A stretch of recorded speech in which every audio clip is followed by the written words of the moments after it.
Diplomatie ou guerre? Telle est la question, alors que les États-Unis et l'Iran se rendent à Oman pour une deuxième série de discussions demain. Mais la véritable histoire se déroule en réalité sur l'eau. Le USS Gerald R. Ford, le plus grand porte-avions du monde, vient d'être envoyé au Moyen-Orient pour rejoindre une immense armada de 15 destroyers et plus de 600 missiles Tomahawk.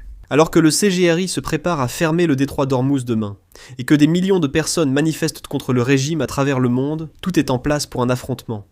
D'énormes rassemblements ont eu lieu contre le régime iranien dans le monde entier ce week-end, de Munich à Toronto. Des centaines de milliers de personnes sont descendues dans la rue, brandissant le drapeau au lion et au soleil. C'est le drapeau que l'Iran avait sous le Shah, et il est devenu le symbole de cette nouvelle révolution. Ce n'était pas de petites manifestations. Selon les estimations publiques, des millions de personnes y ont participé à travers le monde. Le message était clair. Le monde n'a pas oublié l'Iran, et le monde veut un changement de régime. Des messages similaires circulent aussi à l'intérieur de l'Iran. La révolution est toujours en cours. Nous ne voyons pas les immenses manifestations de rue que nous avons vues début janvier, mais nous voyons la résistance continuer. Au cours des derniers jours, des explosions mystérieuses de gaz ont eu lieu partout à Téhéran et dans d'autres villes. Les autorités iraniennes parlent d'accidents, mais personne ne les croit. Malgré cela, les gens scandent encore des slogans. Voici des images récentes prises en Iran.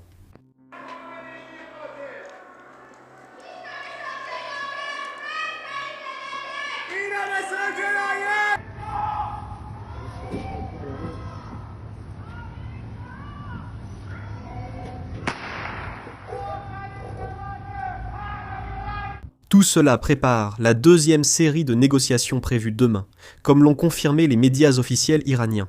Mardi 17 février, les États-Unis et l'Iran se rencontreront à nouveau à Oman. Mais voici la partie étrange. Ce sont des pourparlers indirects. Les deux parties seront dans le même bâtiment, mais elles ne se parleront pas directement. Les Iraniens exigent de ne pas être dans la même pièce que les Américains. Donc voilà comment cela va se passer. L'Iran s'entretient avec le ministre omanais, qui change ensuite de pièce. Les Américains répondent, puis ils retournent voir les Iraniens pour transmettre leurs réponses.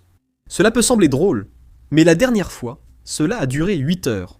Et selon Steve Woodcock et Jared Kushner, deux personnes représentant les États-Unis lors de ces négociations, un accord nucléaire avec l'Iran est difficile, voire impossible. Ce n'est pas une fourchette encourageante. Voici Marc Rubio, secrétaire d'État, expliquant pourquoi il est difficile de trouver un accord avec la direction iranienne. Laissez-moi commencer sur ce point. Je ne vais pas parler d'attaque contre l'Iran ou de quoi que ce soit de ce genre, parce que le président a clairement indiqué qu'il préfère la diplomatie et une issue négociée. C'est ce qu'il souhaite. Maintenant, nous avons affaire à des religieux chiites radicaux. D'accord. Nous avons affaire à des personnes qui prennent des décisions politiques et géopolitiques uniquement sur la base de la théologie. Et c'est quelque chose de complexe. Personne n'a jamais conclu d'accord avec l'Iran, mais nous allons essayer. Steve Woodcock et Jared Kushner vont voyager. Je pense qu'ils sont en train de voyager en ce moment pour avoir des réunions importantes et nous verrons ce que cela donnera. Nous respecterons toujours les lois américaines sur l'implication du Congrès pour chaque décision. Mais pour l'instant, nous n'abordons pas ce sujet. Nous sommes présents dans la région car nous savons qu'il pourrait y avoir des menaces contre nos forces. Nous les avons déjà vues menacées et voulons garantir une capacité suffisante pour les défendre si, Dieu nous en préserve, cela arrivait. Nous suivrons la loi en vigueur à ce sujet et cela dépendra des circonstances de Bellito. Mais pour l'instant, nous parlons de négociations, nous sommes concentrés sur les négociations, c'est pour cela que nous sommes là. Le président l'a clairement dit. Si cela change, ce sera évident pour tout le monde. Et évidemment, nous ferons tout ce que la loi nous oblige à faire. Et bien sûr, il y a un autre acteur dont les intérêts doivent être pris en compte, et c'est Israël. Le premier ministre Netanyahou l'a dit. Tout accord nucléaire doit aussi couvrir le programme de missiles balistiques iranien. Pendant la guerre de 12 jours, des missiles iraniens ont frappé Israël, qui veut éliminer cette capacité. Netanyahou a rencontré le président Trump et voici ses exigences pour l'accord. Mais j'ai dit que si un accord doit être conclu, il devrait comporter plusieurs éléments que nous estimons importants, non seulement pour la sécurité d'Israël, mais aussi pour la sécurité du monde, des États-Unis, de la région, du monde. Le premier, c'est que tout le matériel enrichi doit quitter l'Iran. Le second, c'est qu'il ne doit y avoir aucune capacité d'enrichissement. Il ne s'agit pas seulement d'arrêter le processus d'enrichissement, mais de démanteler l'équipement et l'infrastructure qui permettent d'enrichir en premier lieu. Et le troisième point, c'est aussi de traiter les questions liées aux missiles balistiques. Il y a un MTC ou une limitation de 300 km et l'Iran est censé s'y conformer. Bien sûr, ce n'est pas le cas, comme l'a montré à elle seule l'opération Lion émergent. Tout le monde le sait. Et le quatrième point, c'est d'arrêter le démantèlement. L'axe Silver-Vitter qu'a construit l'Iran. Il a été brisé, mais il existe toujours. Il essaie de se rétablir, tout comme l'Iran essaie de le faire. Et la dernière chose, souvenez-vous de la maxime de Ronald Reagan à propos de l'Union soviétique. Faites confiance, mais vérifiez, méfiez-vous et vérifiez toujours.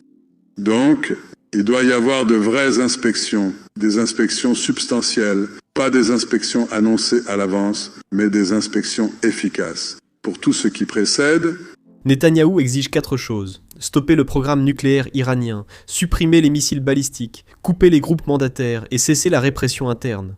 L'Iran a refusé la plupart de ces demandes. L'écart entre ce que les États-Unis et Israël veulent et ce que l'Iran acceptera est énorme, et on peut voir que les deux camps s'attendent à l'échec des négociations à cause de ce qu'ils font militairement. Les gardiens de la révolution viennent d'annoncer qu'ils organiseront demain un exercice naval à grande échelle dans le détroit d'Ormuz. Cela coïncide exactement avec le début des négociations. Ce n'est pas subtil, c'est un message, peut-être même une menace. Si les États-Unis frappent l'Iran, l'Iran perturbera le détroit. 20% du pétrole mondial transiterait par ce point, et les marchés sombreraient dans le chaos. Maintenant, pour être juste, les États-Unis font aussi leurs propres préparatifs, et ils sont énormes. Il y a 2 jours, le président Trump a annoncé que l'USS Gerald R. Ford se dirigeait vers le Moyen-Orient. C'est le plus grand porte-avions du monde, et c'est le même qui a été utilisé lors de la capture de Nicolás Maduro. Voici plus de détails. Les discussions reprennent avec l'Iran mardi, cette fois à Genève. Trump a envoyé un deuxième porte-avions dans la région, l'USS Gerald R. Ford. Au cas où nous ne conclurions pas d'accord, nous en aurons besoin. Si nous n'avons pas d'accord, nous en aurons besoin. À la tête de la délégation de Trump à Munich, le secrétaire d'État Marco Rubio a reçu une ovation debout pour avoir délivré ce que certains ont qualifié de message rassurant aux alliés européens. Maintenant, le plus grand porte-avions se rendant dans la région est certainement un événement majeur. Mais si l'on creuse un peu plus, on se rend compte que l'armada américaine dans la région est en réalité gigantesque. Laissez-moi vous montrer ce que je veux dire. Sur votre écran, vous voyez les moyens aériens et navals que les États-Unis ont actuellement dans la région, de l'océan Indien à l'Atlantique. Voici le détail. 2 porte-avions, 15 destroyers, ce qui représente environ 33%, soit un tiers, de la flotte déployée de la marine américaine. Rien que sur cette image. Cela inclut également plus de 600 missiles Tomahawk. Cette armada sert 2 objectifs. Premièrement, cela sert de levier en négociation. Avec un porte-avions derrière vous, vos paroles comptent davantage. Deuxièmement, cela donne aussi des options. Si les discussions échouent, ce qui paraît probable, les États-Unis sont prêts à agir. Voici maintenant un fait intéressant concernant les sites nucléaires. Les États-Unis ont mené l'opération Midnight Hammer l'an dernier. Les images satellites révèlent que l'Iran dissimule le site nucléaire d'Ispahan en y construisant des structures et en le scellant. Voici l'explication iranienne. Ils prétendent que des missiles Tomahawk non explosés se trouvent à l'intérieur, rendant l'entrée des inspecteurs de l'ONU dangereuse pour vérifier le site. Le missile risque d'exploser à tout déplacement. Maintenant, comme vous le savez, l'Iran se soucie vraiment de la vie humaine. Vous savez, après tout ce qu'ils ont fait en janvier. Mais malgré tout, est-ce que ce qu'ils affirment est vrai ? En fait, nous n'en savons rien car personne ne peut entrer. Un missile Tomahawk aurait-il pu ne pas exploser ? Mais le moment où cette information a été rendue publique est plutôt suspect. Vous voyez, dans les négociations. Les États-Unis poussent pour que les inspecteurs de l'ONU vérifient sur place si ces sites ont bien été détruits. Soudain, l'Iran annonce que les inspecteurs sont interdits d'entrer en raison d'une bombe américaine non explosée à l'intérieur. Très pratique. Et comme nous l'avons largement couvert, l'Iran a l'habitude de mentir. Cela pourrait être une vraie préoccupation de sécurité, ou juste un prétexte pour dissimuler ce qui se passe dans le site nucléaire. Maintenant, un autre point important à souligner ici, est qu'Ispahan est l'un des 3 sites où les États-Unis n'ont pas utilisé les bombes anti-bunker. Ils n'ont pas utilisé la bombe GBU, à la place.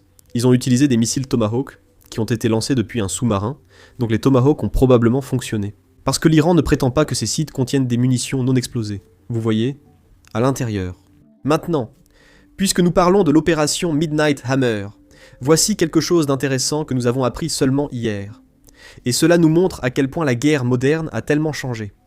Ensuite, nous avons la commandante Claire Randolph de l'US Air Force. Elle est chef des armes et tactiques, et elle vient de parler des défis liés au maintien de la sécurité opérationnelle. À l'ère des réseaux sociaux, elle explique comment. Un problème majeur aujourd'hui est que des personnes sur Twitter publient en temps réel les mouvements de l'armée américaine pour tous. Écoutez bien. Je veux dire, il y a des fils Twitter de gens au hasard qui étudient simplement où vont nos avions, qui publient ces informations et les regroupent. Par exemple, si des analystes américains faisaient cela, ce serait classé secret ou top secret, alors qu'ici, ces infos sont librement accessibles en ligne. La sécurité opérationnelle, surtout pour un mouvement transnational avec des centaines d'avions, est très difficile à dissimuler. L'OPSEC est donc une préoccupation majeure. Je crois que je lis justement un article récent sur le 35e anniversaire de la guerre du Golfe. C'est drôle que celui-ci soit le même. En effet, ces inconnus sur Twitter se servent de données open source, de sites de suivi de vols et d'informations publiques. Il faut souligner que si des analystes amateurs comprennent cela, la Russie, la Chine et l'Iran le peuvent aussi. Ils n'ont pas besoin de Twitter. Le fait que l'armée américaine doive intégrer les réseaux sociaux dans la planification secrète des missiles en dit long, et l'armée s'adapte. Si vous vous rappelez l'opération Midnight Hammer, vous vous souvenez de cela. Environ 6 bombardiers B-2 sont partis vers l'ouest, en direction de ce que tout le monde pensait être Diego Garcia, ou peut-être même Guam. Mais le véritable groupe d'attaque est en fait parti vers l'est. Personne n'y a vraiment prêté attention. Ce groupe a livré les bombes anti-bunker sur les sites iraniens souterrains, prouvant que l'armée dispose bien de solutions de contournement. Mais le fait que gérer Twitter fasse désormais partie de la planification opérationnelle, eh bien, c'est ça. 2026 maintenant.